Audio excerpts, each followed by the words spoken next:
मोठी झाले, त्याचे लग्न झाले. मग बाबाच्या कृपेने चांगल्या घरी मुलगी आहे, सर्व काही आहे, आनंदमय जीवन आहे.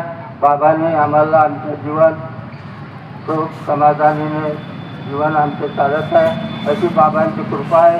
सत्य मर्यादा प्रेमाने चाला, वागा आणि सर्व कार्य करायचं आहे. बाबांचा आराखडा आहे तत्व शब्द नियमाच्या, त्या तत्व शब्दाच्या नियमाच्या चाकरी बाजूच राहून सर्व कार्य करा, सर्व आनंद होते.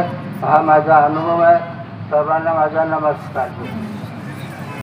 धन्यवाद काकाजी. आपण आपल्या अनुभवातून बाबासोबत जे बाबाचं जवळीक आणि बाबासोबत घडलेले प्रसंग आम्हाला सांगितलं, त्याबद्दल आपले फार फार धन्यवाद.